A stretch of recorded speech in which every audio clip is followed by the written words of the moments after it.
My fellow Nigerians, I speak to you today with a heavy heart and sense of responsibility.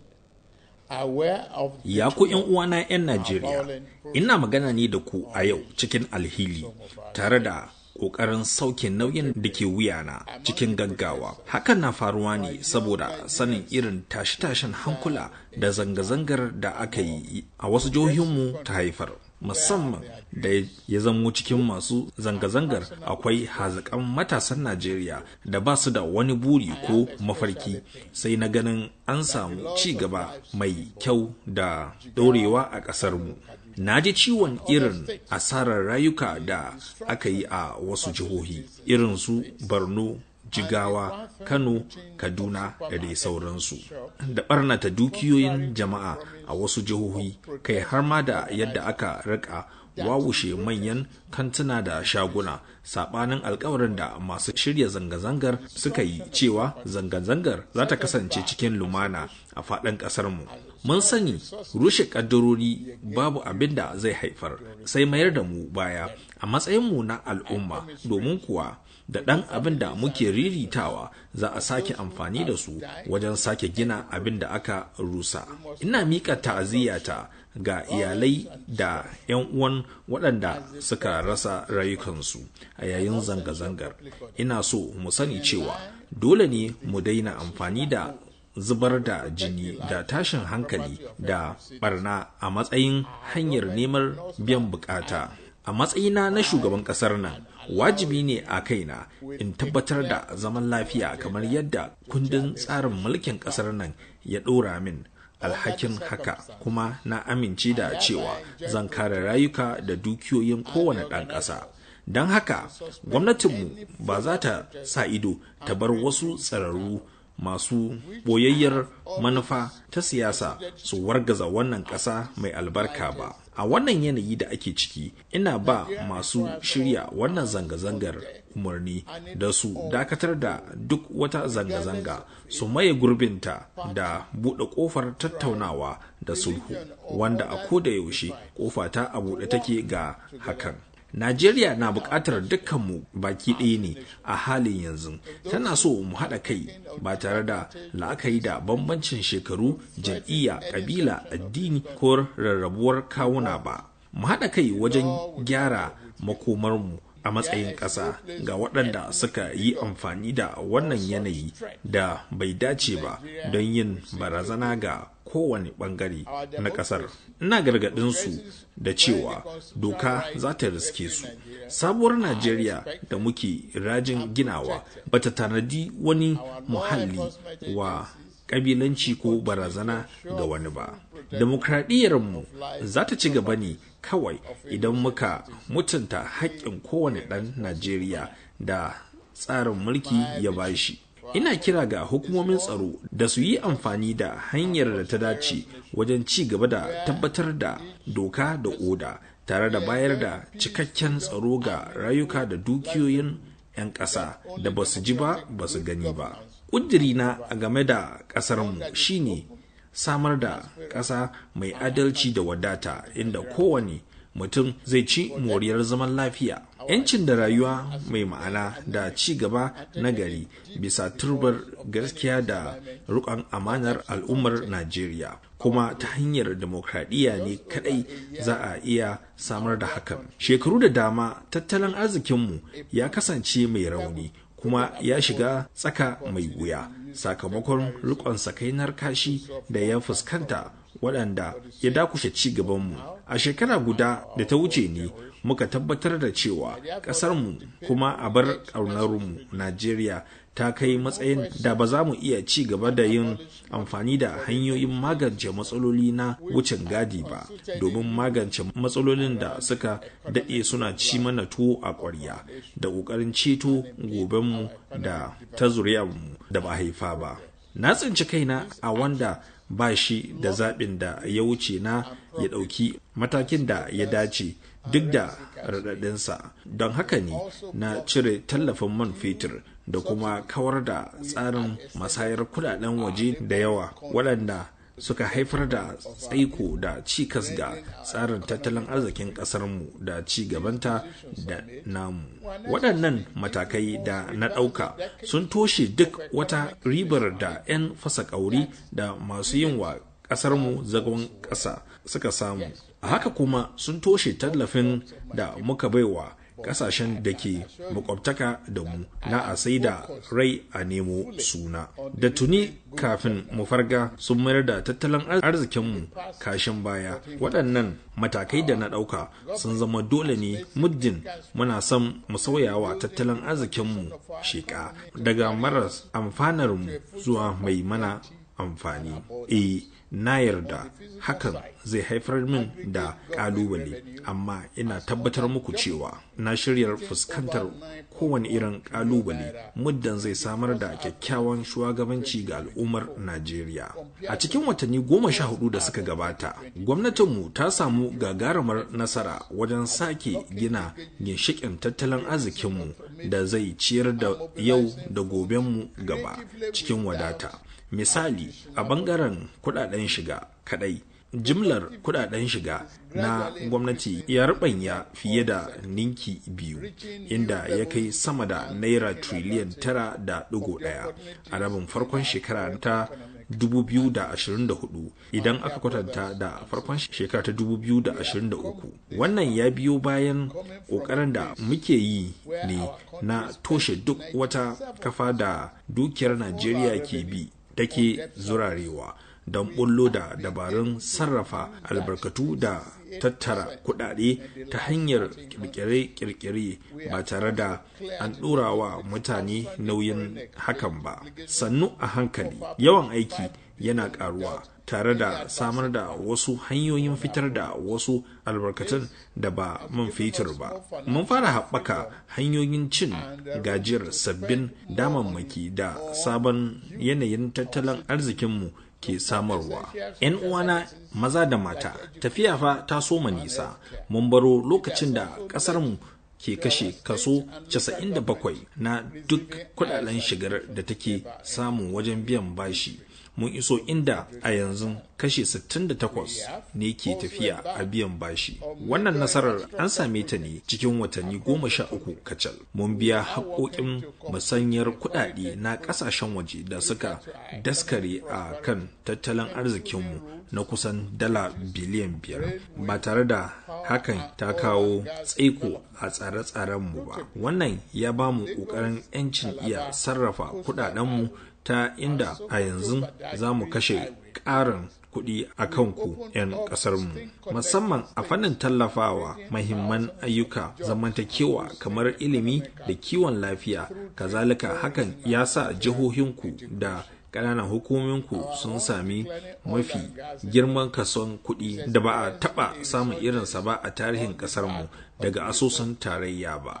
Mun kuma ƙaddamar da manyan ayyukan samar da ababen more rayuwa a faɗin ƙasar nan, kamar yadda muke aikin kammala ayyukan da muka gada da ke da mahimmanci ga ci gaban tattalin arzikinmu, waɗanda suka hada da samar da manyan hanyoyi, gadoji, layin dogo, wutar lantarki da matatun mai da iskar gas. Idan muka duba ayyukan babbar hanyar Legas zuwa Kalaba da babbar hanyar Sokoto zuwa Badagry, za mu ga cewa za su buɗe wa jihohi 16 hanyoyin hudar ci gaban tattalin arzikin junansu da samar da ayyukan yi da haɓaka tattalin arziki ta hanyar kasuwanci, yawon bude ido da musayar al'adu. Masana'antar man fetur da iskar gas da ke durƙushewa a baya ta kama hanyar sake farfadowa sakamakon sauye-sauyen da na sanar a watan Mayun shekara ta 2024 da magance gibin da ke cikin dokar masana'antar man fetur. A watan da ya gabata mun ƙara yawan man da muke haƙowa zuwa ganga miliyan 1.61 a kowace rana, kuma a ƙoƙarinmu na iskar gas na samun kulawa da ya kamata. Masu saka hannun jari suna dawowa. Tuni muka shaida sanya hannun jari kai tsaye daga kasashen waje har guda biyu na sama da dala miliyan 500 duk a cikin wannan karamin lokacin. 'Yan uwana 'yan Najeriya, kada mu manta mu fa masu arzikin gas ne fiye da arzikin man fetur. Sai muka samu ƙasarmu da a baya ba wai kawai ta dogara da ribar man fetur ba ne wajen harkokin sufurin jama'a da abinci ba, har ma da amfani da ƙadarorinmu na kudaden da muke samu tana biyan tallafin ababen da za ta iya samar da su ta hanyar da tafi tallafin sauki. Wato dai ta ɗauki manyan kuɗi ta tallafawa ƙananan kuɗaɗe. Nan da nan muka ƙaddamar da shirinmu na CNG don canza jigilar motocinmu zuwa amfani da iskar gas na cikin gida. Hakan shiri ne na ceton sama da naira tiriliyan 2 duk wata da ƙasarmu ke kashewa wajen shigo da tataccen mai da diesel, inda za mu zuba waɗannan kuɗaɗe a wuraren da za su amfanar da 'yan Najeriya, musamman a ɓangaren kiwon lafiya da ilimi. Domin kawo ƙarshen wannan badakala, mun shirya tsaf don raba kayayyakin sufuri miliyan guda akan kuɗi mai rahusa sosai ga motocin 'yan kasuwa masu jigilar mutane. Waɗannan kayayyaki a halin yanzu su ne ke cinye kashi 80 na kudaden da ake kashewa wajen shigo da tataccen man fetur da diesel. Mun kuma fara rarrabawa da kafa cibiyoyin juya ababen hawa daga masu amfani da mai zuwa iskar gas a faɗin ƙasar nan, tare da haɗin gwiwar kamfanoni masu zaman kansu. Mun yi imanin cewa wannan shirin na CNG zai rage farashin sufuri da kusan kashi 60 cikin 100, kuma zai taimaka a ƙoƙarinmu na daƙile hauhawar farashin kayayyaki da kuma kutsa mu cikin sahun kasuwar fasahar makamashi. Gwamnatinmu ta baiwa matasa kulawa ta hanyar kafa tsarin rance ga ɗalibai mai suna Nel Fund, wadda tuni aka shirya biyan naira biliyan 45.6 ga ɗalibai da cibiyoyinsu daban-daban. Ya zuwa yanzu dai an tantance ɗalibai masu iya karɓar rance har 142 daga cikin 212 da suka yi shirin. A gefe ɗaya mun kafa hukumar bayar da lamuni ga masu buƙatar da aka zuba wa kimanin naira biliyan 200 duk don taimakawa 'yan Najeriya su samu muhimman kayayyaki ba tare da buƙatar biyan kuɗi nan take ba, wanda hakan ya kawo sauƙi ga miliyoyin mutane su mallaki ababen da ba za su iya mallaka nan take ba. Mun yi hakan ne don rage cin hanci da rashawa. Akwai kuma shirinmu na Young and Secure Program wanda zai fara aiki nan ba da jimawa ba. Shi dai wannan shirin an yi shi ne da niyyar ƙulla dangantaka tsakanin matasanmu da hukumomin tsaro don samar da haɗin gwiwa tsakanin 'yan sanda da matasa don tabbatar da doka da samar da aiki ga matasa. A wannan makon ne na bayar da umarnin a saki ƙarin naira biliyan 50 ga hukumar Nel Fund da Credit Corp daga cikin kudaden da hukumar EFCC ta kwato daga hannun barayin gwamnati don baiwa matasa ƙarin lamuni. Bugu da ƙari, mun samu zunzurutun kuɗi har dala miliyan 620 a ƙarƙashin shirin Digital and Creative Enterprises don ƙarfafa matasanmu ta hanyar samar da miliyoyin ayyukan fasaha da za su sa a ba su damar zama zakarun gwajin dafi a duniya. Wannan tsare-tsaren sun hada da shirye-shiryen yaye matasa miliyan 3 a bangaren fasaha da ake kira 3MTT, wanda abin kunya an lalata da kuma kone ɗaya daga cikin cibiyoyin wannan shiri a jihar Kano a lokacin zanga-zangar. Baya da wannan, akwai kuma shirin gwarazan ƙwararru mai taken super da cibiyar nazarin matasa ta Najeriya niyya, ga kuma shirin zakulo hazikan matasa na tep da dai sauransu da duk muka tanadawa 'yan Najeriya. Har ila yau mun saki sama da naira biliyan 570 ga jihohi 36 domin faɗaɗa shirye-shiryen su na tallafawa rayuwar al'ummomin jihohinsu, a yayin da ƙananan 'yan kasuwa 600 suka ci gajiyar tallafinmu. Ana sa ran ƙarin ƙananan 'yan kasuwa 400 su ma za su amfana. Har ila yau mutane 75,000 masu ƙananan kasuwanci za su amfana da naira miliyan 1 za a soma daga wannan watan. An kuma samar da cibiyoyi na ƙananan kasuwanci a cikin shekara ɗaya da ta gabata. An kuma samar da ayyuka har 240,000 wadda za su soma aiki a watan Oktoba na wannan shekarar. Bugu da ƙari kuma mun ware lamuni na kimanin naira miliyan 1 ga kowane mutum ɗaya daga wasu ƙananan sana'o'i har 75,000 da za a fara rabawa daga watan nan. Akwai kuma naira biliyan 1 da aka ware ga manyan masana'antun a ƙarƙashin lamunin mai kuɗin ruwa sau ɗaya don bunƙasa yawan masana'antu a ƙasar nan da zai kawo ci gaba. A makon da ya gabata ne na sanya hannu kan mafi ƙarancin albashi, wadda ya sanya a yanzu ƙaramin ma'aikaci a Najeriya zai rika karɓan mafi ƙarancin albashi na aƙalla naira 70,000 duk wata. A watanni 6 da suka gabata a Karsana a Abuja,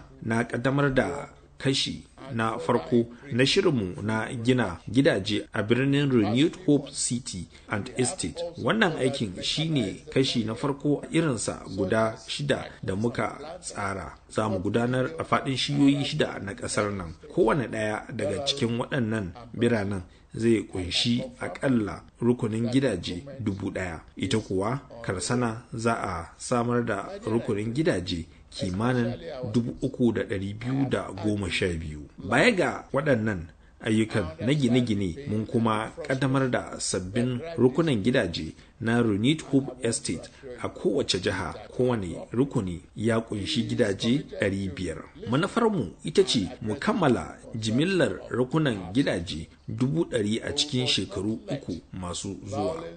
Wannan yunkurin bai tsaya ga samar da gidaje kawai ba, har ma da samar da dubban ayyukan yi a faɗin ƙasar a yayin aikin gine-ginen. Na ba da umarnin cire haraji da ma sauran nau'ikan charges da ake karɓa akan kayayyakin abinci da magunguna da suka hada da shinkafa, alkama, masara, dawa, magunguna da sauran kayayyakin hada magunguna har na tsawon watanni 6 masu zuwa. A matakin farko, na yi ƙoƙarin rage farashin abinci da magunguna a kowane lokaci. Ina kan tuntuɓar gwamnoninmu da manyan ministoci don hanzarta samar da abinci ga al'umma. Manufarmu ita ce mu noma shinkafa fiye da hekta miliyan 10 na fili. Gwamnatin tarayya ta ɗauki nauyin bayar da gudunmuwar duk wani abin da wannan shirin zai bukata, a yayin da jihohi za su bayar da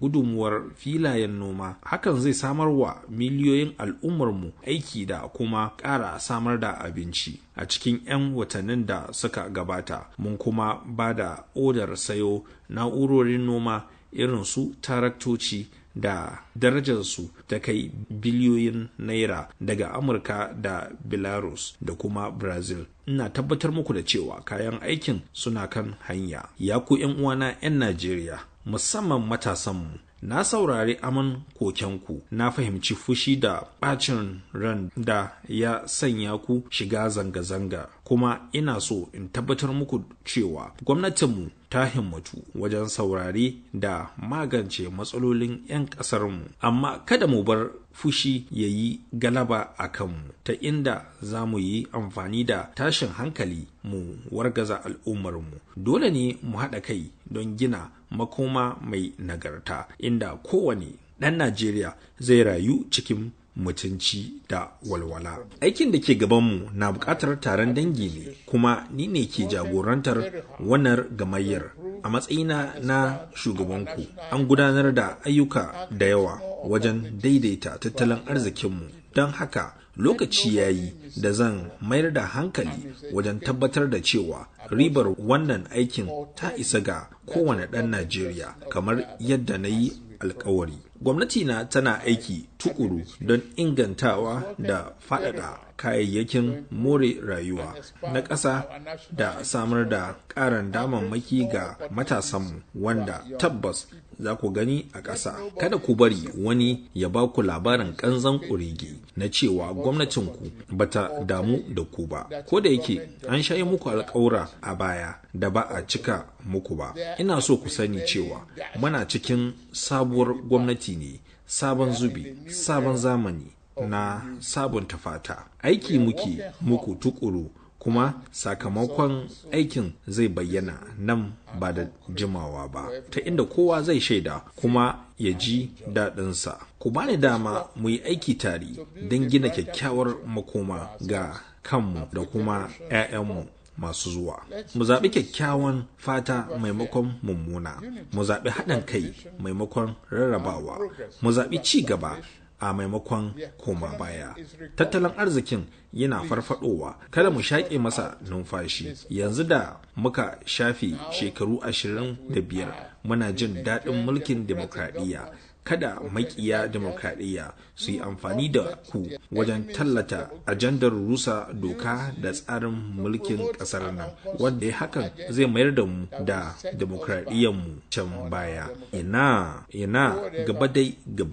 A ƙarshe ina kira ga jami'an tsaro da su ci gaba da wanzar da zaman lafiya da doka da oda a ƙasarmu bisa la'akari da yarjejeniyoyin haƙƙin ɗan adam da Najeriya ta sha rabtafa hannu a kai. Tsaron rayuka da lafiya da dukiyoyin duk 'yan Najeriya su ne abu mafi mahimmanci. Na gode da kulawarku, kuma Allah ya albarkaci Najeriya tare da al'ummar ƙasar gabaki ɗaya.